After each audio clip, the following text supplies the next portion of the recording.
Hi guys, this is mister Daka, welcome back to our channel. ఈ వీడియోలో మన game changer and Daaku Maharaj and సంక్రాంతికి వస్తున్నాం. ఈ 3 సినిమాలు అయితే సంక్రాంతి బల్లకి రావడం జరిగింది. సో ఈ సినిమాల్లో ఏది ఎక్కువ కలెక్షన్ సాధిస్తున్న విషయం గురించి అయితే వీడియో డిస్కస్ చేస్తున్నాం. ఇంతవరకు మన ఛానల్ని సబ్స్క్రైబ్ చేస్తే ప్లీజ్ సబ్స్క్రైబ్, పక్కన ఉన్న బెల్ ఐకాన్ నొక్కండి, ఓకేనా? ఇంకా వీడియో స్టార్ట్ చేద్దాం. ఫస్ట్ ఆఫ్ ఆల్ ఏంటంటే గేమ్ చేంజ్ సినిమా అయితే రావడం జరిగింది. గేమ్ చేంజ్ సినిమా 10వ తరగతి అయితే రావడం జరిగింది. ఓపెన్ చెప్పాలంటే ఈ సినిమా మీద అయితే కంప్లీట్గా ఒక నెగిటివ్ టాక్ అయితే స్ప్రెడ్ చేయడం జరిగింది అనమాట. అండ్ మోస్ట్లీ చెప్పాలంటే రీసెంట్గా అయితే దిల్ రాజు గారు అండ్ టీం అందరూ వెళ్ళి కంప్లైంట్ చేశారన్నమాట. ఏంటంటే సినిమా రాకముందే ఈ సినిమాని హెచ్డి ప్రింట్ అయితే తీసేసి వాళ్ళైతే బ్లాక్మెయిల్ చేయడం జరిగింది. మొత్తం 40 నెంబర్స్ వరకు అయితే మాత్రం ఈ సినిమా మీద నెగిటివ్ పబ్లిసిటీ ఇస్తూనే ఈ సినిమా ఆడకుండా చేస్తామని చెప్పేసి కొంతమంది అయితే దిల్ రాజు గారి వాళ్ళకి అండ్ మూవీ టీం వాళ్ళకి బెదిరించడం జరిగిందంట. సో ఇదైతే మాత్రం పోలీసులు అయితే అందిపెట్టేశారు. ఇంకా ఏదేమైనప్పటికీ కూడా ఫస్ట్ నుంచి మిక్స్డ్ టాక్ రావడం వల్ల అయితే ఈ సినిమా అయితే డిజాస్టర్ అయిపోయిందని చెప్పొచ్చు. అండ్ మిక్స్డ్ టాక్ రావడం వల్ల ఏంటంటే మోస్ట్లీ చెప్పాలంటే కొంతమందికి నచ్చింది, కొంతమందికి నచ్చలేదు. సో ఫ్యాన్స్కి నచ్చిందా అంటే మాత్రం కొంతమంది పెద్దవాళ్ళు కూడా సినిమా చూసి బాగానే ఉందన్నారు.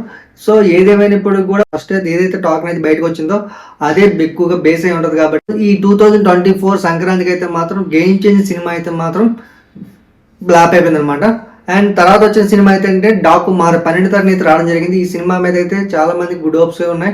అది సేమ్ బాబీ గారు చేసిన సినిమా కాబట్టి, అది సేమ్ మళ్ళీ బాలకృష్ణ గారు కూడా యాక్ట్ చేశారు కాబట్టి ఈ సినిమా మీద అయితే చాలా మంది గుడ్ ఎక్స్పెక్టేషన్ కలిగి ఉన్నాయి అనమాట. మోస్ట్లీ చెప్పాలంటే ఈ సినిమా అయితే మాత్రం అందరినీ కూడా అలరించదని చెప్పొచ్చు.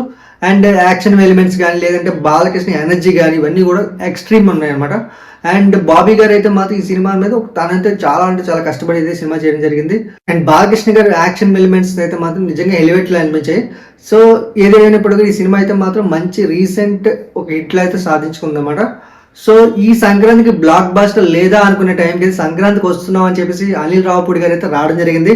అండ్ ఈ సినిమా బడ్జెట్ గురించి చూసుకుని అయితే తక్కువ బడ్జెట్లోనే అవగొడిశారు అనమాట. అండ్ మోస్ట్లీ చెప్పాలంటే ఈ cinema producer game changer cinema producer ఒకరు దిల్ రాజు గారు అనమాట. అండ్ మోస్ట్లీ చెప్పాలంటే దిల్ రాజు గారు ఎక్కువ హోప్స్ పెట్టుకుంది అయితే సంక్రాంతికి వస్తున్న సినిమా కంటే ఎక్కువగా గేమ్ చేంజ్ సినిమా మీద హోప్స్ ఎక్కువ పెట్టుకుంది. ఎందుకంటే ఇంచుమించు ఒక 400 to 500 crores అయితే బడ్జెట్ అయితే పెరిగిందని చెప్పడం జరిగింది. సో ఈ కారణంగా అయితే మాత్రం ఎక్కువ బడ్జెట్ పెట్టారు కాబట్టి ఆ సినిమా మీద ఎక్కువ హోప్స్ పెరిగాయి అనమాట. ఎందుకు మోస్ట్లీ చెప్పాలంటే ఇంకా ఇండస్ట్రీ హిట్ అయిపోయి ఇంకా అన్ని కూడా డబ్బులని చేతికి వచ్చేదని ఎక్స్పెక్ట్ చేశారు. బట్ అన్ఫార్చునేట్లీ ఆ సినిమా అనేది ఆశించిన స్థాయిలో విజయం సాధించలేదు.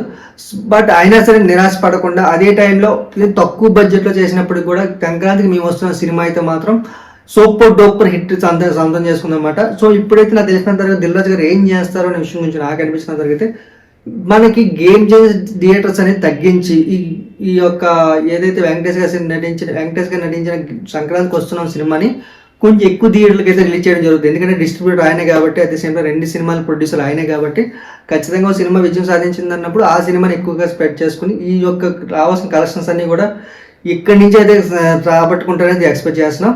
ఇంకా ఏదేమైనప్పుడు కూడా ఈ 3 సినిమాల్లో చూసుకున్నట్లయితే సంక్రాంతికి వస్తున్న సినిమా అయితే సూపర్ డూపర్ విజయం సాధించింది. అండ్ మీరు మాత్రం ఏ సినిమా పెద్ద విజయం సాధించింది అనుకుంటున్నారు కింద కామెంట్ చెప్పండి, ఓకేనా? And thanks for watching this video. Please like, share and subscribe to mister dargah.